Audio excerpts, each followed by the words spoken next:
Ngetok uroke kemarane dadi.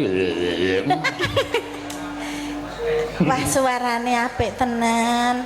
Muga-muga ya Nok tenan manut kekudangane para sepuh. Aja mandek-mandek anggonmu ngudi bebrayan, aja mandek-mandek anggonmu dadi pesinden. Pesinden kuwi duwe sumpah jabatan.